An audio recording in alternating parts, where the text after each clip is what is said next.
Grosse carte aujourd'hui en NBA puisque demain c'est la fête de la dinde aux États-Unis et on n'aura pas de match. Donc grosse carte, on va analyser chaque rencontre pour vous aider à faire vos pronostics et on se retrouve juste après l'intro.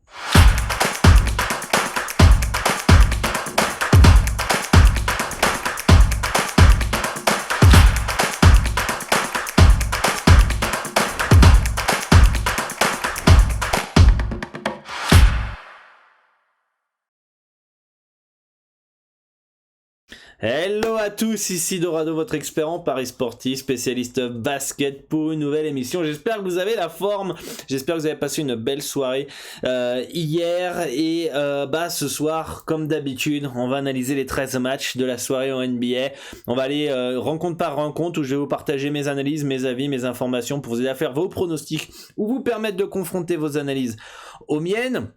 Bienvenue à tous les nouveaux, vous êtes de plus en plus nombreux à nous rejoindre sur la chaîne YouTube ou encore sur le Discord, et ça fait super plaisir. On s'approche de la barre des 10 000 abonnés sur la chaîne YouTube, on y est presque, donc merci à tous pour vos abonnements, pour vos likes, vos commentaires, vos partages, ça va aider la chaîne, ça motive, ça booste, et activez la petite cloche des notifications pour louper aucune des prochaines émissions et être alerté dès la publication de la vidéo, que ce soit ces émissions conseils en analyse NBA ou les conseils en paris sportif plus global, vous pouvez retrouver ma conférence web d'une heure, 1 heure de coaching totalement gratuite que j'ai publiée hier soir, comment réussir son suivi de Tapster, 1 heure de conférence, plein de choses à dire, plein de choses à mettre en place si vous voulez réussir votre suivi et surtout permettre de remplir vos objectifs sur le long terme. Donc je vous invite à aller voir cette conférence, je vous mettrai le lien en commentaire épinglé, comme ça vous pourrez aller la visionner, mais voilà, j'espère que ça va vous aider, j'espère que ça va vous plaire.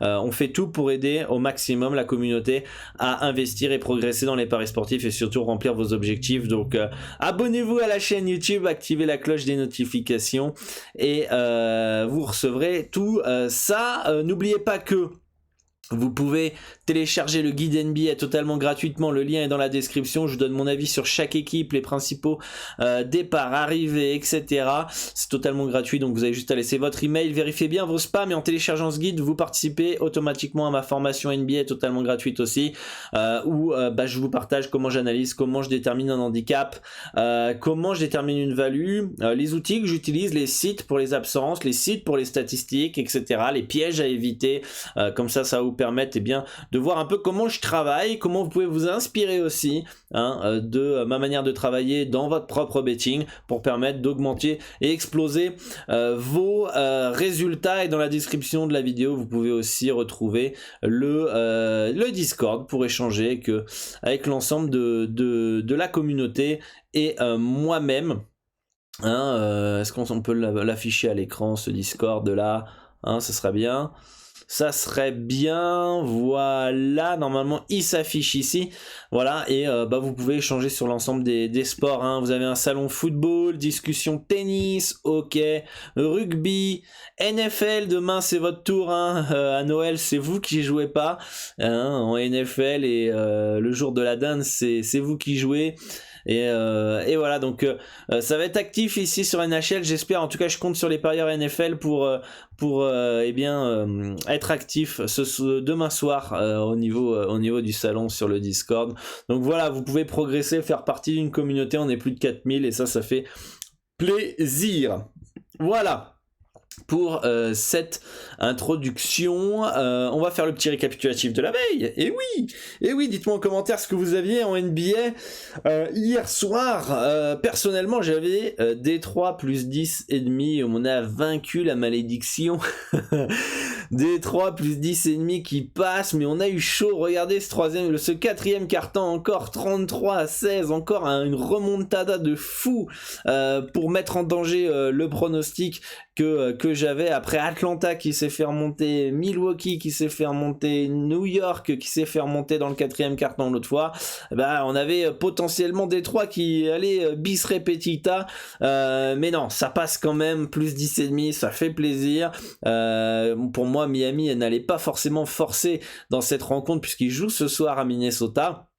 Et on a pu voir que pendant 3 quarts temps ça a été compliqué, mais encore une fois Détroit a craqué dans le 4e quart temps après le match contre les Lakers. Privé de LeBron James, les Knicks ont longtemps été les Lakers ont longtemps été dominés par les Knicks, écart de 25 points d'avance dès le début de match pour New York, et là on se dit oh putain ça va être une soirée compliquée pour les Lakers.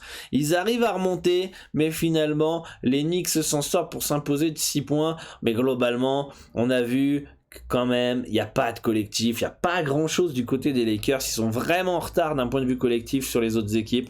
Les Knicks qui s'imposent de 6 points, je crois que le H était de -6, donc vous avez dû être remboursé si vous aviez pris les Knicks ou les Lakers -6 ou +6. Les Blazers qui font le taf face à Denver, privés de Nikola Jokic. Donc sans Jokic ça devient tout de suite plus compliqué pour Denver, clairement. Donc victoire sans surprise de Portland qui fait le taf, et enfin Dallas qui s'impose après prolongation.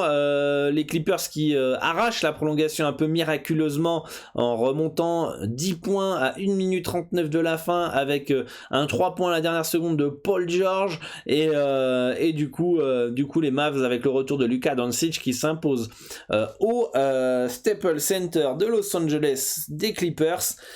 Et on avait dit que avec Doncic ça pouvait changer la donne et pouvait s'imposer à Los Angeles Clippers. Donc dites-moi en commentaire ce que vous aviez eu ce soir.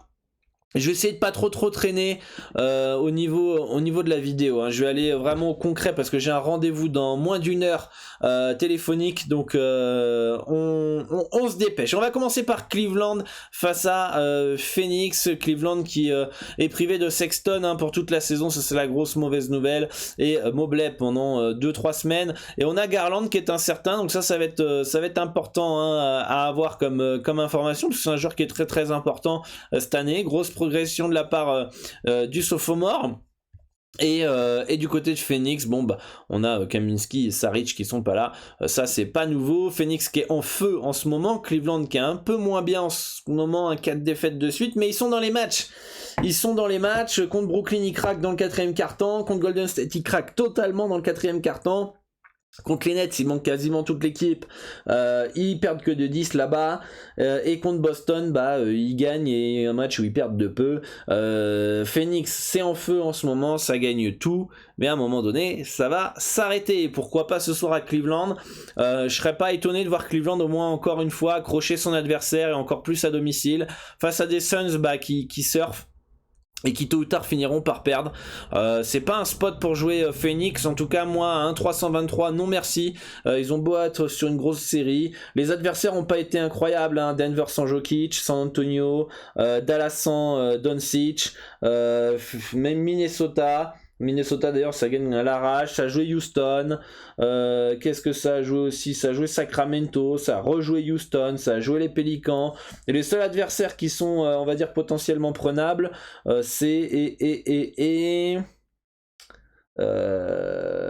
sont où? Memphis, Portland qui serait peut-être, et Atlanta qui seraient les meilleures équipes qu'ils ont affrontées dans leur série, donc ça va prendre quand même en parenthèse quand même cette grosse série. Le calendrier a pas été non plus ultra compliqué, ils ont eu 1, 2, 3, 4, 5, 6, 7, 8 matchs à domicile.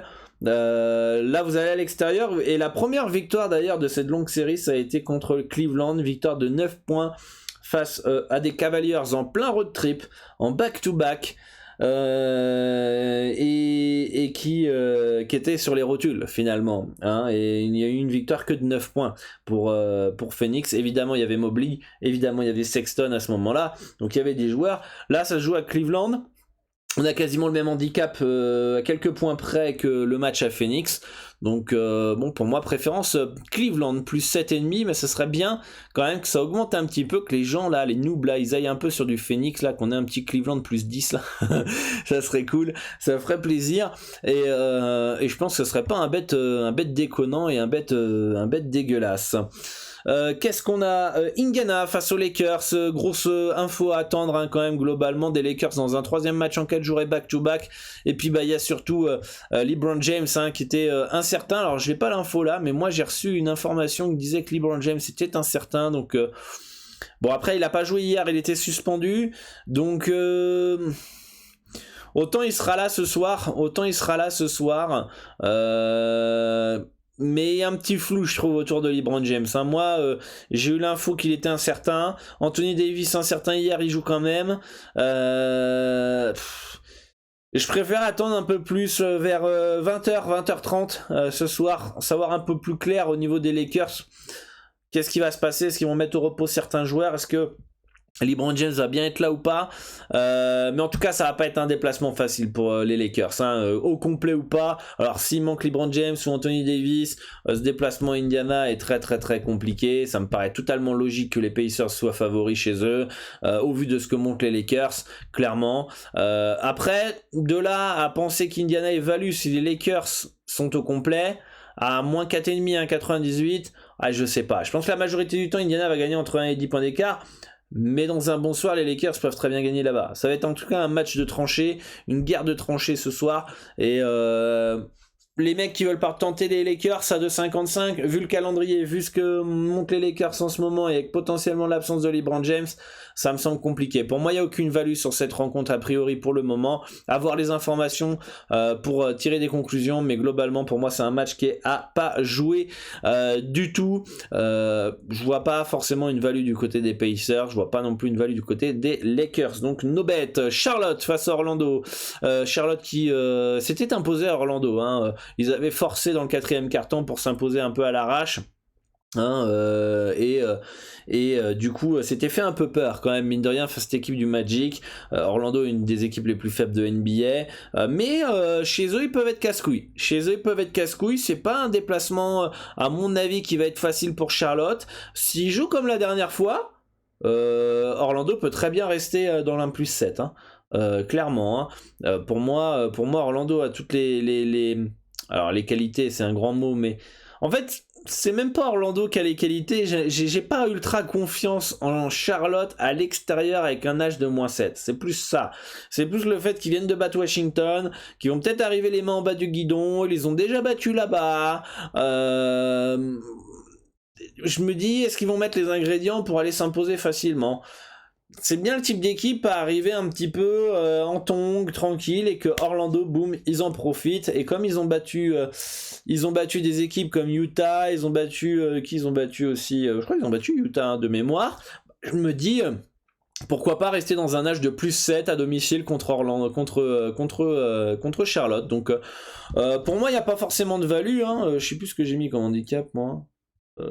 J'ai mis un -7,5 Charlotte, donc il n'y a pas forcément de value, mais on a peut-être une tendance, en tout cas en parlant de tendance, on a peut-être une tendance plus Orlando quand même que Charlotte. Donc voilà, pour moi il n'y a pas de value en fonction de ma stratégie, mais après si on doit parler en termes de spot, tendance, etc., qu'autre chose.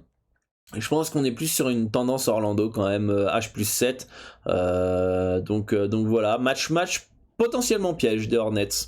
Va falloir prendre au sérieux cette équipe d'Orlando s'ils veulent gagner et passer le H de -7. Gros choc ce soir. Alors j'ai regardé si on n'a pas loupé des matchs. C'est ça. Boston face à Brooklyn. Boston qui reçoit les Nets. Info qui va être importante à avoir, c'est celle de Jaylen Brown. Si Jaylen Brown est là, je pense que les Celtics sont capables de battre cette équipe de comment il s'appelle, des Brooklyn Nets. Ils sont tous les deux incertains.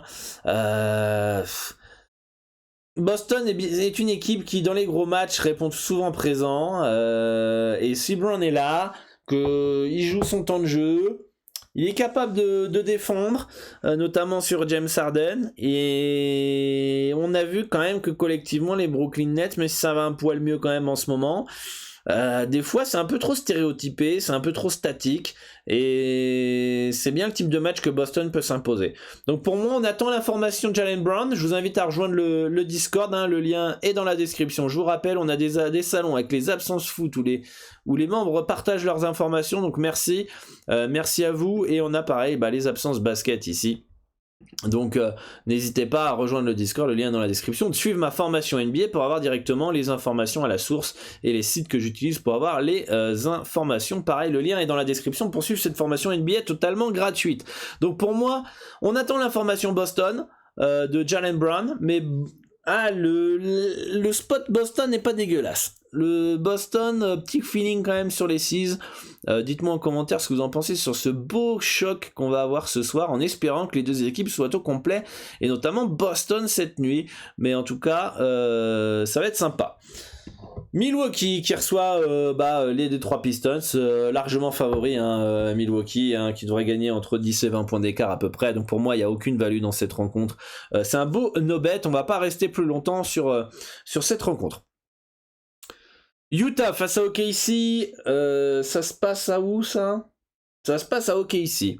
Ça se passe à OKC, le Jazz qui part logiquement favori chez le Thunder, clairement. On a chez Julius Alexander qui est incertain pour cette rencontre, et voire même qui est forfait, parce que je crois pas que ça open à moins 13 ce match-là. Ce match-là a open... Ah si, il a open à moins 13 d'ailleurs. Donc voilà, ça c'est quelque chose. De toute façon, moi je valide pas ce match-là. Il n'y a pas de value dans cette rencontre, mais ils sont où, OKC? Clairement, s'il n'y a pas chez Julius Alexander, voilà, il est là. Day to day has been out contre le Jazz, donc voilà, donc il n'est pas là contre le Jazz, donc le Jazz devrait s'imposer facilement, devrait gagner entre 6 à 20 points d'écart. Ça, c'est une fourchette très large, parce que j'ai du mal à voir le Jazz gagner entre 6 et 10 points d'écart sans chez Julius Alexander. Ça va gagner au moins de 10 points. Au moins de 10 points, 10-20 points d'écart, ça me paraît la bonne marge finalement. Donc ça voudrait dire que moi théorique serait de moins 15, moins 14,5 à 2. Donc pour avoir une légère value sur comment ça s'appelle, sur Utah moins 13, moins 13,5, mais elle est tellement fine. Moi, avec ma marge d'erreur, je ne prends pas. Mais globalement, je pense que ça va gagner entre 10 et 20 points d'écart. Donc le H théorique devrait être de moins 14,5, moins 15. Ici, on devrait avoir une cote à 2, à peu près. Une cote à 2, donc on aurait une légère value sur le moins 13,5. Ça, c'est pour prendre une marge très très fine. Moi, quand c'est comme ça, j'ai mis quoi comme handicap, moi? Surtout que moi j'ai pris en compte qu'il était incertain, donc j'ai pas pris totalement en compte qu'il était pas là. Donc là il est pas là. Là hop on fait ça. Là on va mettre que ça, c'est hop, voilà. Là je vous montre de toute façon dans ma formation NBA comment j'analyse. D'accord. Hop, et ici. Ok. Alors moi ça me fait un moins 14,5. Sur les dizaines j'ai une marge d'erreur de 3 points, donc je validerais si Utah était à moins 11,5. Le moins à 2, le moins 11,5 est à 1,69. Donc en fonction de mes règles, moi que je me suis imposé, il n'y a pas de value sur Utah. Après, si on doit prendre un écart un peu plus probable globalement, et une autre manière potentiellement d'analyser et de mettre des pondérations, une victoire de 10-20 points semble intéressant, H théorique de moins 14,5, moins 15 à 2, donc du coup, moins 14,5 à 2, vous avez une légère value potentiellement sur le moins 13, on aurait un point d'avance, mais là, il faut être vraiment très très fort dans la cotation, très très précis pour se tromper que de 1 point sur le nombre de possessions qu'il y a en NBA, c'est que dalle. Donc voilà, mais en tout cas, préférence Utah sur ce match-là avec l'absence de Shai Gilgeous Alexander. Ensuite, on a quoi? Houston face à Chicago. Est-ce qu'on aura le retour de Vucevic un jour parce qu'il est en protocole sanitaire depuis facile 2 semaines. Il est incertain, je crois, ce soir. Incertain, tout comme Alex Caruso. Faudra réintégrer Vucevic. Ça va pas être simple. Quand ça fait 2 semaines que vous jouez sans lui, ça peut être compliqué. Vous vous déplacez à Houston. Houston qui est sur une quinzaine de défaites d'affilée à peu près, qui va finir par gagner tôt ou tard, globalement. Donc, est-ce qu'on n'aurait pas un petit spot Houston H+? Pas plus fan que ça parce que c'est capable de craquer totalement, mais est-ce que un Chicago moins 9 et moins 9,5 est si intéressant que ça? À l'extérieur, ils savent qu'ils sont au-dessus, est-ce qu'ils vont forcer? Vucevic a réintégré, moi j'ai mis que c'est un âge de moins 10, donc aucune value dans cette rencontre. Voilà, on n'a pas du tout un spot Chicago. Là, c'est vraiment limite le spot Houston.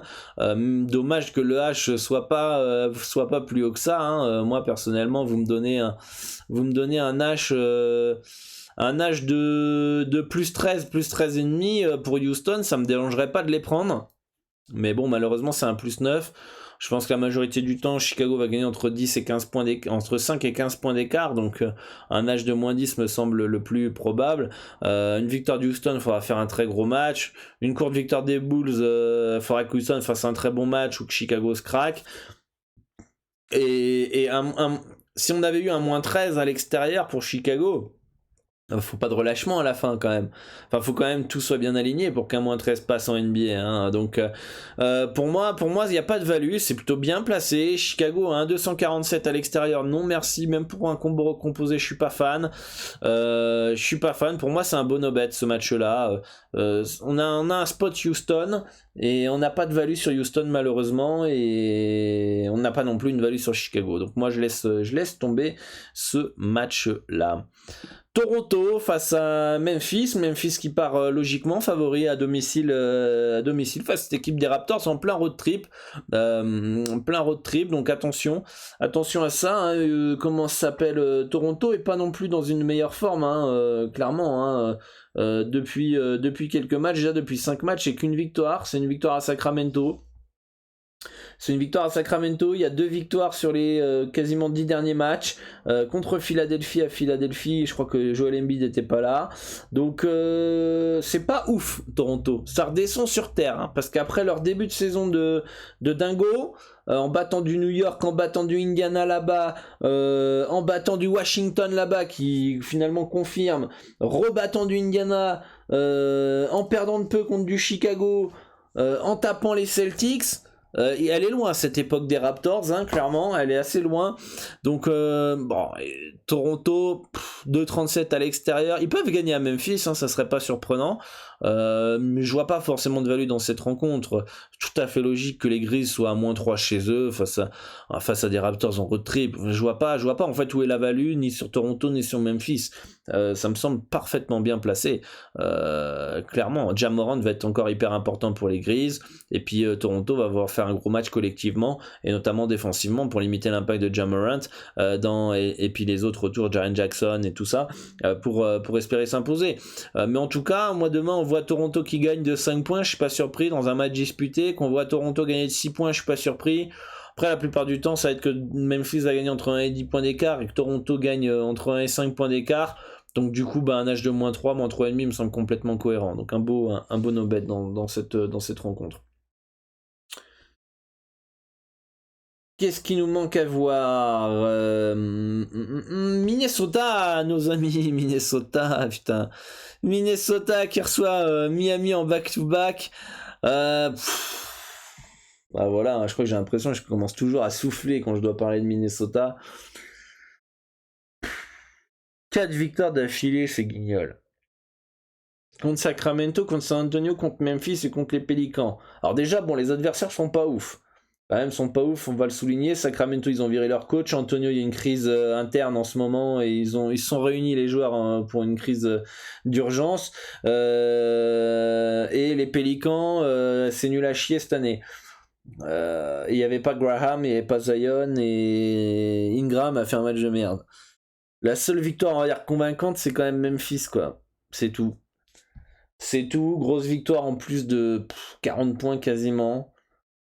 Mais quand je vois les matchs d'avant, mais comment vous pouviez imaginer que Minnesota allait se réveiller à ce moment-là, quoi. Ça perd Phoenix, ça perd les Clippers, ça bat les Lakers quand même. Ça tape les Lakers, on sait pas trop. Parce que les Lakers sont nuls à chier. Ça perd contre les Warriors, ça perd contre les Grizzlies, ça perd contre les Clippers 2 fois en menée, ça se fait éclater contre Orlando chez eux. Ah mais quand tu vois qu'ils sont violés de 20 points chez eux contre Orlando, les amis. Non mais je sais pas. Et là vous mettez des branlés maintenant. Quel visage on aura ce soir contre Miami? Mais quel visage on aura? Parce que là, spéculer sur une 5e victoire d'affilée pour Minnesota en battant Miami, une des plus grosses équipes de NBA, et plus costaud et plus relou, quand même, faut avoir du courage, hein. Surtout quand tu vois qu'ils ont perdu contre Orlando de 20 points, qu'ils ont perdu contre les Clippers en menant de 20 points, ils perdent de 20.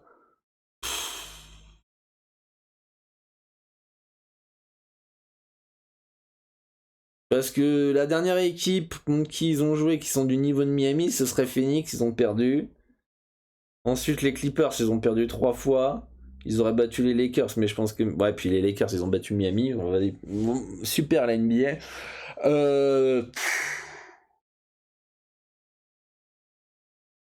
Faut m'expliquer encore une fois où est la value sur Minnesota. Clairement. Là, les books estiment que c'est du 50-50. Ce qui fait chier, c'est le back-to-back de Miami. Qu'on a ces derniers temps Butler et Adebayo qui sont souvent incertains. Ils jouent quand même, mais ils sont souvent incertains. Est-ce que ce soir, ils vont pas mettre au repos certains joueurs? Ça, c'est le gros piège du 8, mais... c'est pas du 50-50 pour moi. Miami gagne la majorité du temps. Donc, moi, préférence sur le hit ce soir. Moi, je vais attendre les informations, voir s'il manque des joueurs ce soir, mais j'attends encore un peu. D'ailleurs, Miami était sorti cote à 2,09, hein, je crois. Hein. Les gens sont partis sur Miami, ça m'étonne pas. Comment vous mettez quasiment outsider Miami à Minnesota? Regardez le classement déjà. Hein. Minnesota, c'est moins de 50% de victoire. Miami, c'est 67% de victoire. Et on va pas dire que Minnesota a eu quand même un calendrier super difficile. Hein. Ça a joué quand même 3 fois les Pélicans, quand faut pas déconner. Ça a joué Orlando. Je veux dire, ça n'a pas non plus été. Ça a joué Sacramento, ça a joué les Spurs. Voilà, ça a joué des Lakers peut-être au meilleur moment quand ils sont catastrophiques. Il manquait LeBron James, donc c'est toujours un plus. Non, moi, préférence Miami quand même ce soir. J'attends les infos quand même. On sait jamais qu'on ait un Butler à Adebayo pas là à la dernière minute. Ça va saouler. Donc voilà, si tout le monde est là à Miami, moi j'aime Miami à 900. Combien il était Miami à 952, ça me déplaît pas. Hein, ça me déplaît pas. Hein, je pense pas que c'est un bet qui est dégueulasse. Hein. Donc voilà. Washington qui se déplace au Pélican. Les Pélicans toujours privés de Graham, toujours privés de Zion Williamson. Qui peut pas gagner un match si Ingram est pas en niveau All-Star de l'année dernière. Clairement.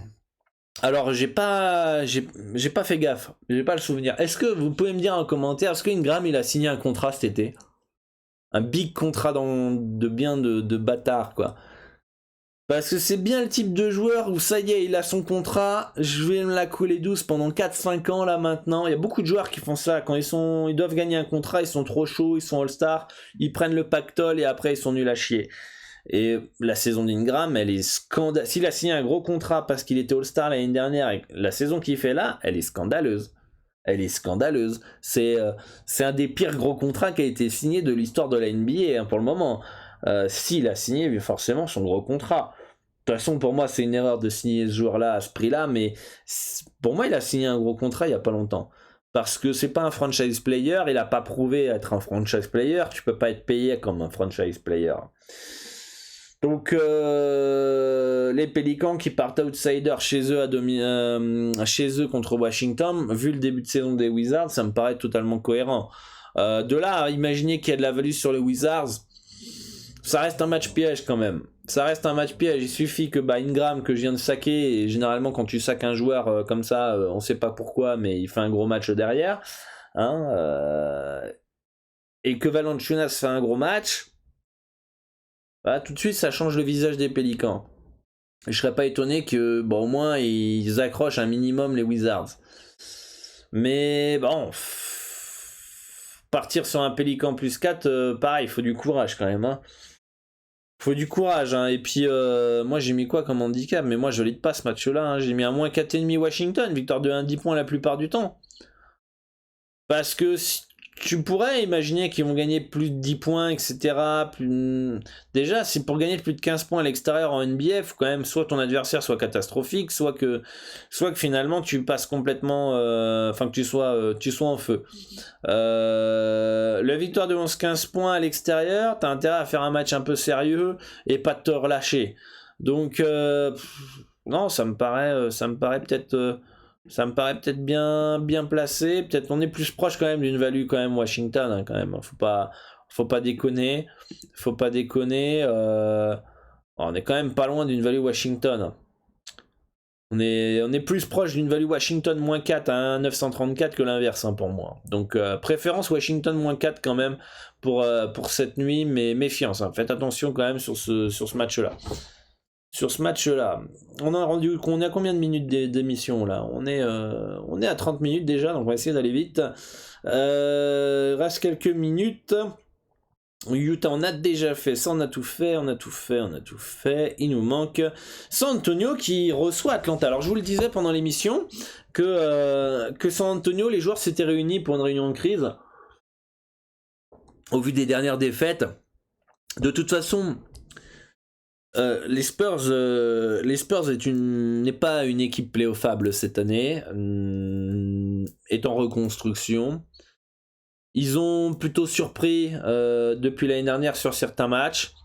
Je sais pas trop comment expliquer cette équipe de San Antonio qui arrive à faire de très bons matchs face à certaines équipes, qui a des soirées ils arrivent à laver des équipes plus faibles, et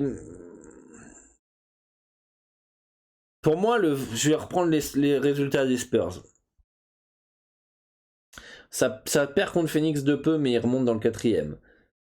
Ça perd à Minnesota large, ça perd les Clippers, ça perd les Lakers, ça perd les Mavericks. Pour le moment, il n'y a rien de scandaleux dans ces défaites-là, peut-être à part la branlée contre Minnesota. Ça bat les Kings. Ça perd contre le Thunder. Le calendrier était quand même très très léger dernièrement, hein. Ça bat Orlando, ça accroche Dallas. En fait, malgré la réunion de crise, pour moi les Spurs sont à leur niveau là. Là ils sont à leur niveau. Ils sont à combien de victoires, combien de défaites? Ils sont à 4 victoires, 12 défaites. Ils ont surpris quelques matchs, mais alors ça fera peut-être un poil mieux, ça fera peut-être 35% de victoires à la fin de la saison, 40% de victoires. Mais de là à avoir 50% de victoires et jouer les playoffs ou se battre pour les playoffs, ils vont peut-être se battre pour le play-in. Mais moi, ils sont à leur niveau. Pour moi, c'est une équipe qui est faible. Il n'y a pas de talent, il n'y a pas de leader. C'est en reconstruction totale. Ça a déjà été quelques petits miracles, je trouve, qu'ils aient accroché certaines équipes, hein. Qu'est-ce qu'ils ont fait comme ils ont accroché du Dallas, ils ont accroché du Dallas. Qu'est-ce qu'ils ont accroché aussi? Ils ont accroché du Denver, ils ont battu du Bucks, ils ont accroché les Bucks. Ils ont battu les Bucks, ils ont accroché les Bucks, ils ont accroché les Lakers, ils ont accroché les Nuggets. Donc voilà, ça c'est des belles équipes qu'ils ont accroché. Donc c'est une équipe qui est accrocheuse, on va l'appeler ça comme ça. Mais ce soir tu joues Atlanta. Alors Atlanta, ils commencent à se réveiller là. Ils sont sur quelques victoires d'affilée. Par contre à l'extérieur ils sont mauvais de chez mauvais, mais ils sont catastrophiques de chez catastrophiques. Là on a Atlanta qui est sur 5 victoires d'affilée. Pendant le dernier road trip, ça a été 1, 2, 3, 4, 5, 6 défaites d'affilée. 6 défaites d'affilée, je crois, à l'extérieur, ils n'ont pas gagné un match. Alors attendez, depuis le début de la saison, ils n'ont pas gagné un match. Ils ont perdu à Denver, c'est pas simple. Ils ont perdu à Utah, c'est pas simple. Ils ont perdu aux Warriors, c'est pas simple. Ils ont perdu à Phoenix, c'est pas scandaleux.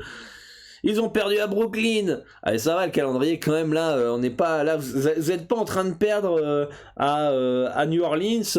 Vous n'êtes pas en train de perdre, je sais pas moi, à Sacramento. Même si c'est pas un déplacement qui est facile. Vous n'êtes pas en train de perdre où? Une équipe de merde là. Dites-moi une équipe de merde dans le commentaire là. C'est pas en train de perdre à Orlando quoi. Ça perd quand même des grosses équipes. Ça perd à Philadelphie. Ça perd à Washington. Leur dernière victoire remonte à New Orleans. Ah bah ouais, équipe de flinguée, donc tu gagnes à New Orleans. Ça n'a pas été simple quand même. Ils ont gagné 102-99. Mais à l'extérieur, c'est dégueulasse. C'est une des bonnes équipes qui est pire à l'extérieur de la NBA. Je pense qu'il y a Portland aussi qui est nul à chier à l'extérieur. Donc ça rassure pas trop. Ça rassure pas trop. Moi, je m'attends à une réaction forcément des Spurs. Et Spurs accrocheuse. Atlanta irrégulier enfin mauvais à l'extérieur, donc globalement irrégulier. Donc ça, c'est 3 points négatifs pour Atlanta. Par contre, en termes de talent, en termes de profondeur, en termes de puissance offensive, en termes de secteur intérieur avec Collins et Capella, mais il n'y a même pas photo sur le papier. Normalement, Atlanta doit mettre une fessée ce soir à San Antonio. En tout cas, passer le -4, gagner entre 1 et 10 points d'écart, c'est le strict minimum. T'as pas le droit de te faire laver à San Antonio ce soir. Ce soir, si San Antonio gagne, ça peut arriver. San Antonio gagne à l'arrache et toi, t'es dans le match. Tu peux aussi gagner le match. C'est-à-dire que San Antonio va le gagner, mais toi, tu peux le gagner. D'accord ? Globalement, avec les lancers en plus, tu peux passer un petit -4 ou être remboursé si le match est serré, mais tu dois gagner entre 6 et 10 points à San Antonio. Donc, préférence quand même Atlanta au niveau du talent. Attention tout de même au match quand même un peu piégeux parce que réunion de crise, Popovic, comment dire, Atlanta irrégulier à l'extérieur. Mais c'est dur de ne pas être tenté par Atlanta ce soir. Est-ce que c'est un mauvais bet Atlanta -4 à l'extérieur à San Antonio? C'est simple, 1,99, cote de -4, 50% de probabilité.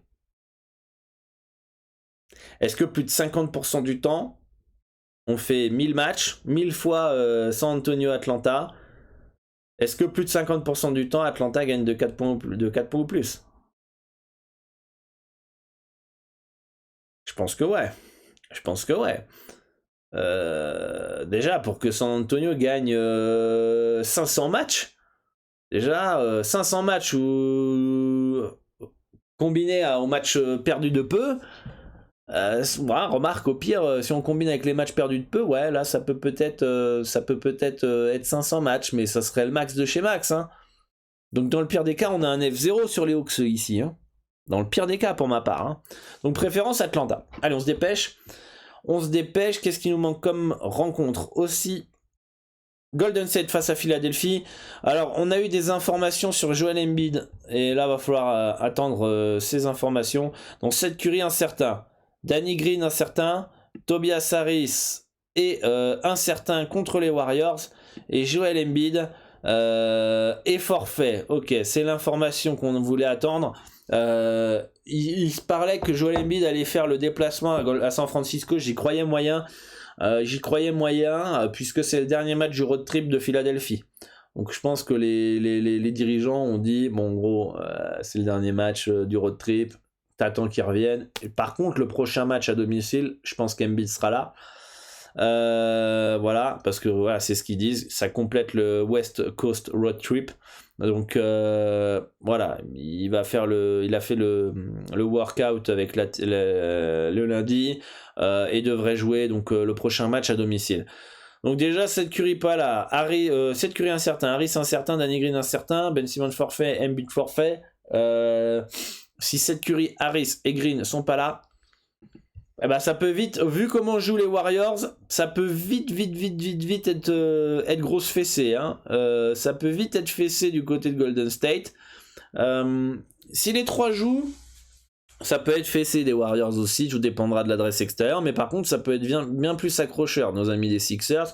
On l'a vu, hein, ça a battu Denver, ça a battu Sacramento malgré toutes les absences.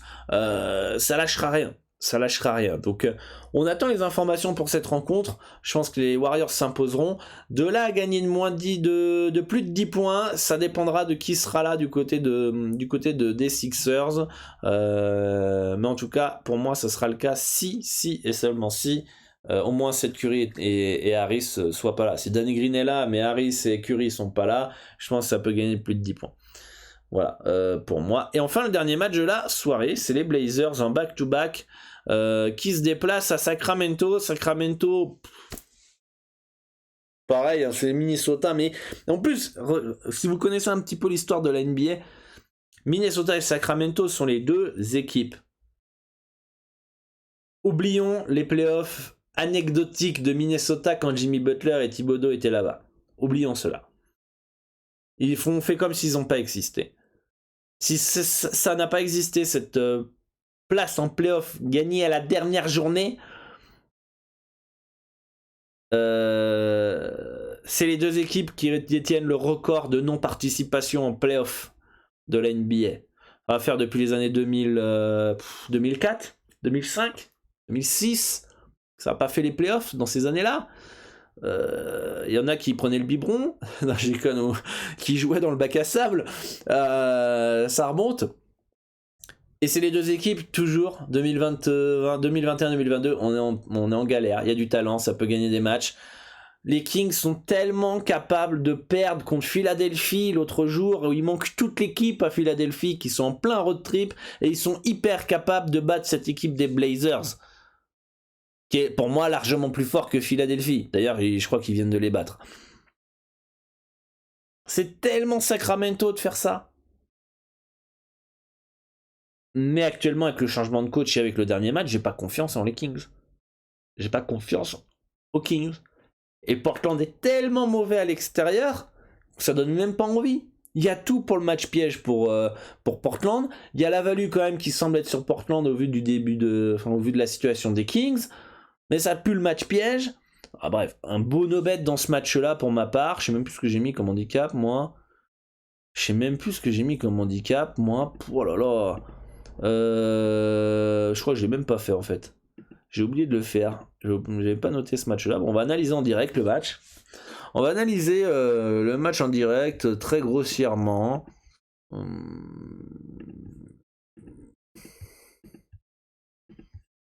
Très grossièrement. Ça nous donne un âge de moins 3,5 pour Portland. Moins 3,5 pour Portland. Ce qui fait qu'avec ma marge de 2... on n'est pas loin d'une value Portland, mais bon, c'est pas encore le cas. Bon, en tout cas, value, on est d'accord, je pense que la value est plus proche que Portland que les Kings, mais le spot est dégueulasse pour Portland. Donc, back-to-back, je crois même mon troisième match en 4 jours, on va aller vérifier ça. Hop, hop, hop.